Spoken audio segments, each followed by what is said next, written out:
Hello everyone, this is part 12 of the this is part 12 of Citrix XenApp 6.5 training video.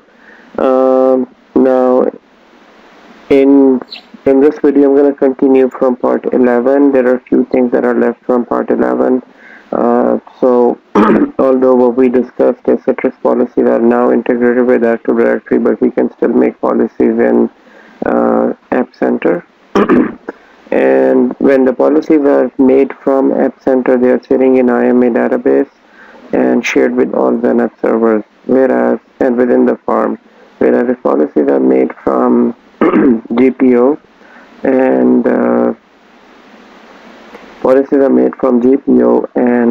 and saved in GPM, they are saved in Active Directory, and they can be shared in multiple farms and multiple domains within the forest.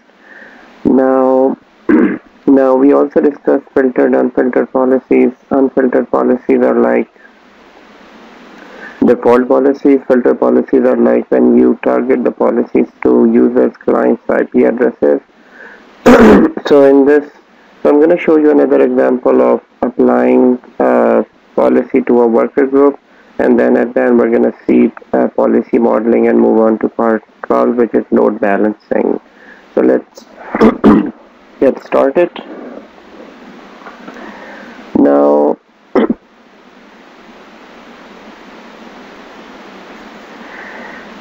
so now here this is my Citrix server. We have a worker group, we have servers. We don't have any worker group here. Most of the time worker group will be used to dedicate some server to a particular application due to the reason maybe that application is used.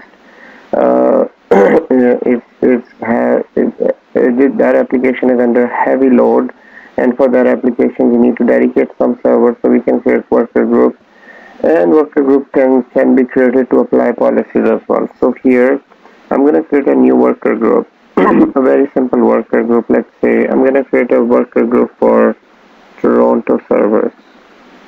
So let's say Toronto server. Now in order to add servers to this, the easiest way is to use the farm servers, and then you can add both servers to this right here. Or the other way around is we can create a OU in Active Directory, move these two servers in that OU, and then add OU here. Active Directory. The advantage of that is once the OU exists in Active Directory, next time when you need to add a server to a worker group, instead of coming here and add the server, you can add the server in OU inside Active Directory. So here we're gonna just add farm servers. We can also use groups as well, Active Directory server groups. So here just two servers added to this worker group. We're done. Okay, so now we have a worker group here. Now let's go back to our policies here. Now within a policy, we can apply computer policies to worker group or user policies to worker group as well.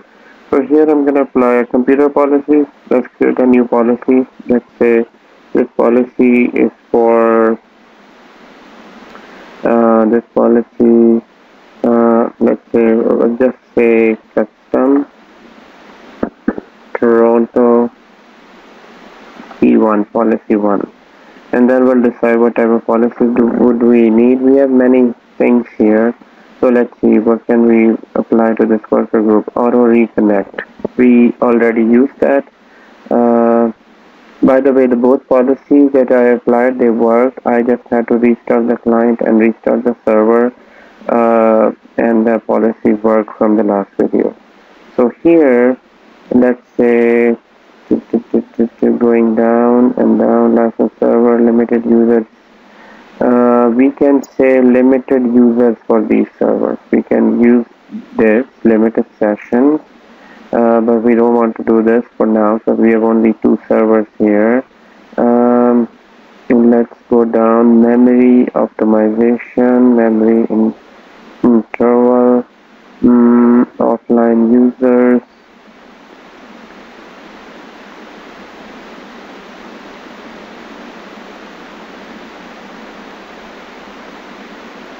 session reliability. So we can kind of use a session reliability connection. Now, session reliability connection is mostly used for let's say user was connected on the server, on XenApp server, to an application. For example, this user is connected to collect a calculator, and then based on whatever ZDC would point it to, this user will be connected to that XenApp server. Now, how do you know where this user is connected? We can know from here, the client. We can go to connection center, and we see that it is connected to Citrix 1. And the same thing you can find out, I showed you in the previous video, that we can go to that application. We can go to that application, and then from that application we can see connected users.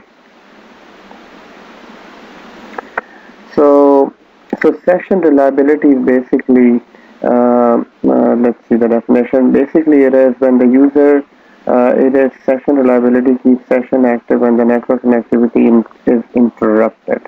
So this is, it would keep the session. Users continue to see the application they are using until the connectivity resumes. So this was like this. So, for example, if I disconnect this card, and although the card is disconnected, but I can still see the application. So this is what session reliability is. Now, as soon as I reconnect, it will resume my connection, and it will let me use this application. This is called session reliability. You don't have to reconnect again. So here, now what we can do is, for this worker group, we can say session reliability connection. Go to add. Here it says allowed, and here we say prohibited. So we're creating a new policy saying session reliability is not allowed, and okay. So we have this one policy. Next, where do we want to apply to? Now filter. Here, this is worker group. We can say that this should be applied to a Toronto server worker group. So basically, we are kind of canceling session reliability on both of the servers. Although, so maybe just for a trial, we can later on, once we assign this, we can remove one of the servers from there. So here I can see this group. I added the worker group. Okay, done. And now filter is this. It is, and then create. So now policy is created. At the same time, I'm gonna increase the priority of this policy. So policy priority is changed. Now let's try it. Let's try this. So in order to try it, we can run gp update. And at the same time, what we can do, we can completely log off from this machine. So we completely stop the connection. Maybe in this case we might need to restart the machine as well. So we don't. Let's open the connection. So I opened it. So it's created a new connection. Let's see if I disconnect. As soon as this should be gone. We know that as soon as the session reliability is still on. It is still not gone. So let's see. Here in center, I do see that connection. So the policy is not yet applied. Okay. So maybe we can, but hold on. This is applied to the server. So it is applied to the server. From that server, it should be applied here. So what I need to do, since it is applied to the server, I think I need to run the GP update on that.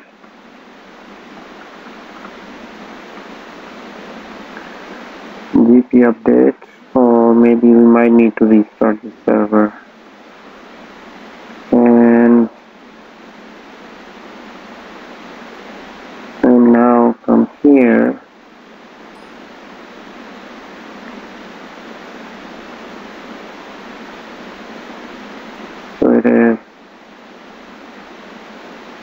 Logging off.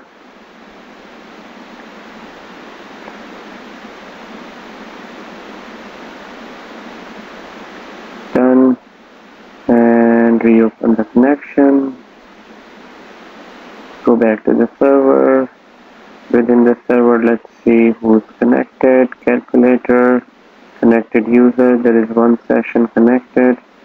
And here, one user is connected. And here, let's now disconnect the network part. So we have a network interruption.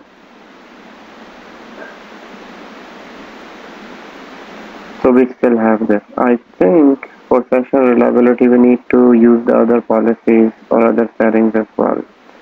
Let me reconnect this. So other settings are right here. So if we go to the policy, we go here, edit, settings. Within settings for session reliability. So reliability, in order to see reliability, there are few things actually. Reliability, there is session reliability, there is session reliability port number, there is session reliability timeout. So session reliability timeout is the length. So this is okay. Session reliability is 180 minutes, 180 seconds. So this is session wait for client to reconnect before allowing the connection. Actually, this shouldn't matter because we applied this policy on this. Now we applied it from here. Maybe it might take a bit longer. Let's go to GPM and apply the same policy from there to the client.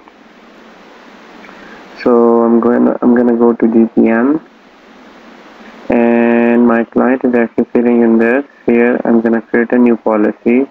I'm gonna say session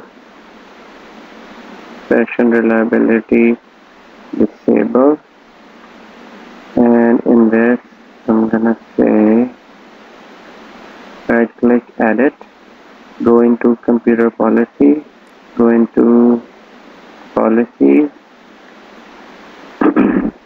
So now this will impact it because this is the last run. This should do it.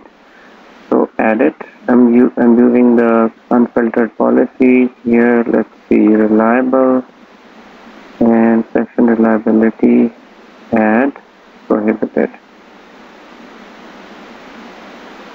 So now this is here. It is applied, and all I need, so this should be applied here, client. And within the client, and you see that calculator is gone, the other policy is working.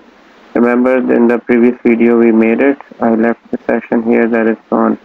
So here let's open it again, but at the same time let me run GP update because this is a GPM. GP update. So GP update is working. If we want, we can see the report as well. So we can go to CMD. Within CMD, we can say GP result/R. And here under computer settings, we can see, so session reliability disable is, the session reliability is applied. So now let's see. As soon as this is gone, session reliability, he waits for a few seconds. So I mean, this is just to show you. Let me maybe spend few more minutes on this and see. So for example, if you're stuck in this, you would do exactly the same thing what I'm doing now. Citrix 6.5, and I would say session reliability policy not working. Let's see. So disable session reliability. Here this guy is asking something, and here both both of these settings are available via policy. Session reliability may be enabled and disabled at the web interface. So here they're saying you can disable session reliability either I see keep alive using this policy. Go to policy, user policy, and then session reliability keeps. So we disable this, and enabling this prevents broken connection from being disconnected. Okay, so there is keep alive policy running. That is kind of, so note, if keep alive does not work if you are using session reliability, configure keep alive only for connections that are using session reliability. So keep alive does not work if you're using session reliability. Okay, when session reliability is disabled, so that's why it's not working. So anyways, so that it's gone. Oh, it's gone. So maybe it just took few moments and then it is gone. So here, oh yes, the policy works. So you see, as soon as I reconnected, then it started the session. Otherwise it was gone because we disconnected. So let's say disconnected, it should go. So anyways guys, this working with policy is a hit and trial method. It is working. Now if we spend some more time on this, we can 100% make sure it's working. So here policies can be applied through 2 worker groups. So this is just to show you. Now the last thing I want to show you is modeling. Not modeling as modeling, like a catwalk, but modeling, policy modeling. So right click on this. Here you can see modeling wizard. This is policy modeling wizard. You can run this. Now this wizard is specially used for if you have so many policies on so many levels and you don't know which policy is affected or which policy is affected or which policy is the winning policy. So in that case you can check that out. So I'm running this modeling wizard. Here I'm selecting domain. I didn't select anything here, so start, and here you go to domain. Here also I'm saying domain. Here also I'm saying, so basically I want to see all the policies and I want to see which are the winning policies, which are affecting the environment. Here you can filter that out based on per IP address, client name, server group, or machine type, and there are a few other things here as well. So we'll go just like this, just next and run and see what type of report it does provide us. So now this is my report, and here it says that in Citrix user there is one worker group policy did not match Toronto server. So worker group did not match Toronto server. The following allow condition did not match, and the policy was excluded. At least one condition of each filter type must match to the policy to be included. So this policy is not applied. That is strange. Okay, and on user basis, we did these policies in the last video. We did idle time 2, and then idle timer was enabled. So it was set for 2 minutes. And as you can see, there are these policies applied from Citrix, and this one policy is applied from the default domain policy. Now this policy is not applied. It's saying worker group did not match Toronto server. So let's say worker group did not match Toronto server. What servers are here? There are 2 farm servers, and this is saying the following allows. So excluded at least one filter condition. Let's see. Worker group do not match. Let's have a quick peek on this. So Citrix 6.5 worker group do not match. Worker group do not match. So here did not match. So this one policies will not be applied. So this is the one. Let's see why not. So here the error is this is a single XenApp server. Every policy I try to apply to didn't run is always state worker group did not match if I remove it. So if after tested. I can at this point it appears to be a bug. Nobody else has experience with worker group. The error reported when running the policy modeling wizard described the following KB. It appears that the field label is filter evidence section dialog of modeling that needs to be selected. Okay. So basically this is not an error message. This is not an error message. It's just a problem with the modeling wizard. So it's fine. So sometimes when you're stuck in anywhere, guys, just click Google and find that out. So in our case, our policy is working, so we saw that the policy is working. So as soon as you reconnect, the calculator should come back here. So it is back. So session was completely disconnected, and then it started working. So here, so policy is working, modeling wizard is there. This is just to show you which policies are working, which policies are effective policies. So let's see the video. Video is already 21 minutes, so I'm gonna stop here. So this will be video 12 for the same purpose, for the same policy. In the next video, I'm gonna show you load balancing, load evaluators. Thank you for watching this video. I'll see you in the next video.